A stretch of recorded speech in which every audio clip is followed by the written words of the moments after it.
Ursula von der Leyen salue la nouvelle ère qui débute selon elle dans les relations entre l'Union européenne et l'Asie centrale, dont les matières premières intéressent les Européens. Au moins 100 Palestiniens ont perdu la vie ce jeudi dans des frappes aériennes à Gaza alors qu'Israël a amplifié son offensive sur l'enclave. Pour le secrétaire général de l'OTAN, Mark Rutte, tout cessez-le-feu ou accord de paix en Ukraine doit être durable. Une déclaration faite en compagnie du ministre des Affaires étrangères ukrainien, Andriy Sybiha. Ursula von der Leyen se réjouit d'une nouvelle ère dans les relations entre l'Union européenne et l'Asie centrale. La présidente de la Commission européenne annonce le lancement d'un partenariat stratégique entre l'UE et les 5 pays de la région, l'Ouzbékistan, le Kazakhstan, le Kirghizistan, le Tadjikistan et le Turkménistan. Déclaration au sommet de Samarcande, l'antique cité ouzbèque sur la route de la soie. La région regorge de matières premières dont l'Europe a besoin pour garantir son autonomie. Strategic location can open global trade routes and investment flows. And these new investments will enhance sovereignty. They will strengthen your economies. And most importantly, they will make new friendships. Ursula von der Leyen rappelle par ailleurs son souhait de mettre en œuvre le projet de corridor de transport transcaspien. Il s'agit d'établir des routes pour relier l'Europe à l'Asie centrale en contournant la Russie. In today's international context, the importance of a functioning rules-based multilateral order cannot be overstated.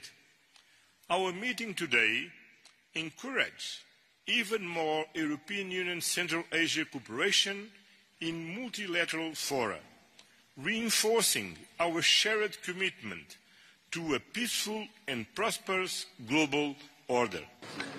La Russie voit d'un mauvais œil les efforts de l'Europe pour se rapprocher des ex-républiques soviétiques d'Asie centrale.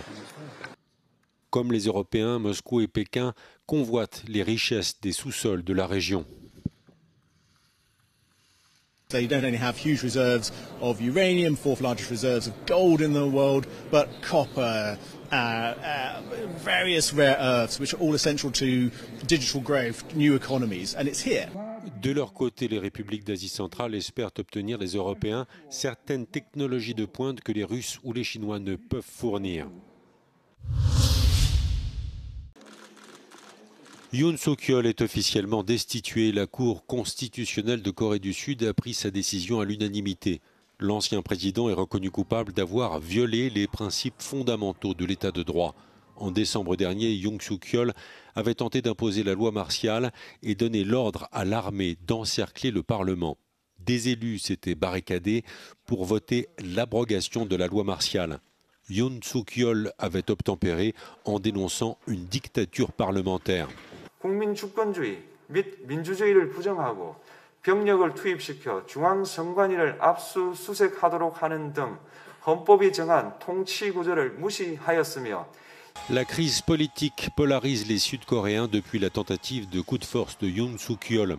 Des manifestants anti-Yoon ont acclamé le verdict de la Cour constitutionnelle au moment où des partisans de l'ancien président accusaient d'ennemis ceux qui soutenaient sa destitution.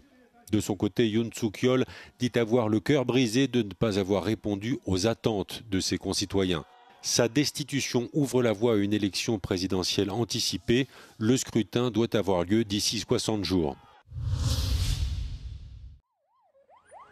Au moins 100 Palestiniens ont été tués en une seule journée lors de frappes aériennes israéliennes dans la bande de Gaza. 27 d'entre eux ont péri lors d'une attaque qui a visé une école dans le quartier de Toufa, dans le nord du territoire où vivent des Palestiniens déplacés. Parmi les victimes, une douzaine d'enfants et 5 femmes. Une autre attaque contre des maisons dans un quartier voisin a fait au moins 30 autres victimes, selon les autorités médicales palestiniennes. Cette nouvelle tragédie survient alors qu'Israël a intensifié son offensive sur l'enclave dans le cadre d'une campagne visant à accroître la pression sur le Hamas afin qu'il libère les derniers otages israéliens et à terme à expulser le groupe islamiste de la bande de Gaza. Volker Turk, le haut-commissaire aux droits de l'homme aux Nations Unies, a exprimé son inquiétude face à la recrudescence de la violence. Since 1 March, Israeli military operations have killed more than 1,200 Palestinians, including at least 320 children, according to the Ministry of Health in Gaza. And bombardments continue of residential buildings, tents, hospitals and schools, including places where Palestinians have been ordered to move. There was no let-up, even as Palestinian families celebrated Eid. Le porte-parole de l'armée israélienne a déclaré avoir frappé plus de 600 cibles à Gaza, éliminant plus de 250 membres du Hamas depuis la reprise des combats. Le Hamas a condamné ces attaques et les a qualifiées de massacres odieux de civils innocents. Les Nations Unies exigent la cessation immédiate des hostilités et exhortent toutes les parties concernées à travailler ensemble pour rétablir immédiatement le cessez-le-feu et éviter de nouvelles souffrances au peuple palestinien.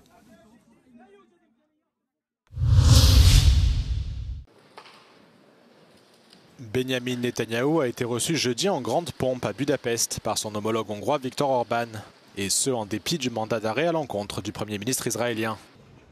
À l'occasion de cette visite, le gouvernement hongrois a de plus annoncé qu'il se retirait de la Cour pénale internationale, qu'il accuse d'être devenu un organe politique. Une décision saluée par Benjamin Netanyahou. You stand with us at the EU, you stand with us at the UN. And you've just taken a bold and principled position on the ICC, and I thank you, Victor. This is not only important for us, it's important for all democracies.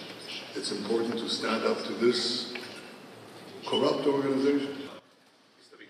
Viktor Orban a profité de l'occasion pour se poser en défenseur de la communauté juive en Hongrie. Magyarország az elmúlt években szabadságszigete volt Európában, és a zsidó-keresztény civilizáció elszánt őre és zászlóvivője is. A sajtónak mondom, hogy a magyar zsidó közösség lélekszámát tekintve Európa harmadik legnagyobb zsidó közössége. És biztosan állíthatom, hogy ma ők vannak egész Európában a legnagyobb biztonságban. Avant la conférence de presse, Benjamin Netanyahou a été reçu avec les honneurs militaires au château de Bouddha. L'année dernière, la Cour pénale internationale a lancé un mandat d'arrêt à son encontre pour des crimes de guerre présumés à Gaza. La CPI l'accuse, ainsi que son ancien ministre de la Défense Yoav Gallant, d'avoir utilisé la famine comme méthode de guerre et d'avoir intentionnellement pris pour cible des civils palestiniens. Quant à la décision du gouvernement hongrois de se retirer de la CPI, la Cour de la Haye affirme que la Hongrie reste tenue de coopérer jusqu'à la fin de sa procédure de retrait, qui dure généralement 1 an. Tout cessez-le-feu ou accord de paix en Ukraine devrait être durable. Ce sont les mots du secrétaire général de l'OTAN, Mark Rutte. Ce dernier a tenu ses propos lors d'une conférence de presse conjointe avec le plus haut diplomate ukrainien, Andriy Sybiha, alors que les ministres des Affaires étrangères de l'OTAN se réunissent au siège de l'Alliance Atlantique à Bruxelles. Mark Rutte a insisté sur la nécessité de soutenir l'Ukraine pour mettre fin à ce qu'il a appelé un conflit mondial. Il a ajouté que l'issue de cette guerre déterminera la stabilité et la sécurité future d'autres régions comme l'Indo-Pacifique. Is an audience of one, which will be judging the outcome of this war, and that is the first secretary of the Communist Party of China, Mr. Xi Jinping. And he will be watching who comes out on top. Is it Russia or the West? And that will also inform him in his next steps in the Indo-Pacific. I have no doubts. De son côté, Andriy Sybiha a réaffirmé l'engagement de son pays en faveur de la paix et a fait remarquer qu'il fallait exercer davantage de pression sur la Russie pour qu'elle accepte de mettre fin à la guerre. Russia must get serious about peace. For this, it is time to increase pressure on Moscow. Now is the time for diplomacy, but also pressure and deterrence. While the media attention is on global trade wars, we must not forget there is a real full-scale war going on in Europe. Russia remains an existential threat to Europe. Selon Andriy Sybiha, Kiev a accepté une proposition américaine de cessez-le-feu total et inconditionnel, ce que Vladimir Poutine n'a pas fait. Le plus haut diplomate ukrainien s'apprête à tenir des entretiens bilatéraux avec ses partenaires et alliés afin d'explorer les moyens de mettre un terme au combat dans son pays.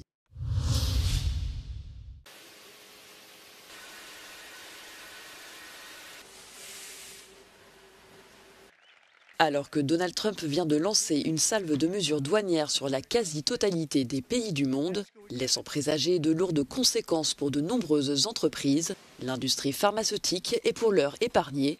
Les professionnels du secteur restent cependant sur le qui-vive. Les mots utilisés à l'annonce des tarifs douanières étaient pas super spécifiques. En fait, le mot qui est utilisé, c'était « pharmaceuticals ». Est-ce qu'il s'agit que des produits finis ou est-ce qu'il s'agit aussi, par exemple, des éléments qui sont nécessaires pour constituer un médicament? Ça, c'est pas tout à fait clair. Donc, nous sommes soulagés, mais nous restons très vigilants et nous appelons aussi à une action au niveau européen pour renforcer notre compétitivité du secteur. Les États-Unis dépendent en grande partie de l'industrie pharmaceutique européenne. En 2024, les produits pharmaceutiques représentaient le premier poste d'importation américaine en provenance des pays de l'Union européenne pour un total de 127 milliards de dollars. Le Danemark, la Belgique et l'Allemagne figurant parmi les plus grands exportateurs du secteur.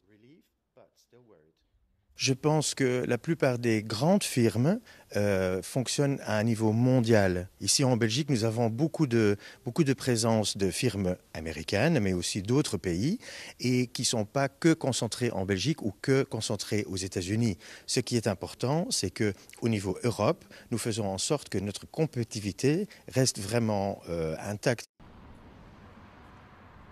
Si l'imposition de droits de douane sur les produits pharmaceutiques laisse craindre une augmentation de leur prix, les médicaments, en devenant trop chers, pourraient enregistrer une baisse de la demande, ce qui pourrait entraîner à terme une diminution de la production.